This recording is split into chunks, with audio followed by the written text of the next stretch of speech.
अब इसका ये देखिए, ये जो शॉर्ट वीडियो सीरीज है, इसका मकसद सिर्फ ये है कि जहां पे कुरान पाक हिफ्ज करने वाले बच्चे बैठते हैं, उनके उस्ताज़ा को पता होना चाहिए कि हमने की पोजीशन चेंज करनी है, हमने की फिजिकल एक्टिविटी करवानी है, हमने को वॉक करवानी है। और एक अगर बच्चा कंप्लेंट कर रहा है कि मुझे दर्द हो रही है, तो उसको राइट टाइम पे हमने एवेल्युएट करवाना है। अगर वीडियो पसंद आए तो please like share and subscribe my YouTube channel. Thank you for watching. इस शॉर्ट वीडियो सीरीज के अंदर जो मैंने एक्सरे लगवाए हैं, ये अब्दुल्ला के हैं। ये 16 साल का बच्चा है। आप ये देखेंगे कि इसकी स्पाइन जब ऊपर से आती है तो यहाँ पे जाके टेढ़ी हो जाती है, यानी कि इसको हम थ्रेसिक स्पाइन कहते हैं। कमर का ऊपर वाला हिस्सा है, ये राइट साइड पे जाके कन्वेक्सिटी बन जाती है, ठीक है। और ये उसके अगर दूसरी साइड पे देखें, कनकेविटी है। और फिर नीचे आके स्पाइन सीधी हो जाती है।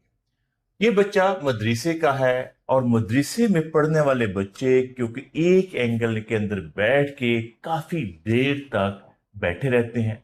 6 माह, साल से ये कुरान पाक हिफ्ज कर रहा है। अब इसने पिछले 6 माह में दर्द की कंप्लेंट करना शुरू कर दी। हमने जब इसका विटामिन डी देखा, वो भी 8 पे है। तो इसका मतलब ये है कि इसके मोर लाइकली ऐसे केसेस के अंदर हम कहते हैं ऑस्टियोमालेशिया, यानी कि हड्डियां बहुत कमजोर हैं।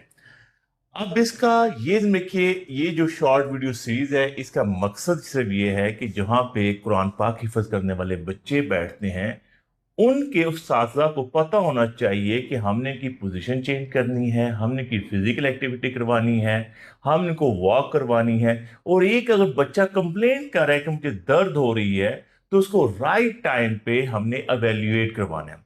लकीली अभी एंगल बहुत ज्यादा बड़ा नहीं है। ये केसेस यूजली 18-20 साल तक अगर अच्छी फिजियोथेरेपी अच्छे पॉस्चर में जाएगा तो यूजली ये ठीक हो जाते हैं। लेकिन यूजली हमने ये भी देखा है कि अगर ये मसला बहुत बढ़ जाए, यानी कि ये देखिए बहुत ज्यादा बढ़ जाए, तो फिर कई दफा सर्जरी की जरूरत पड़ती है।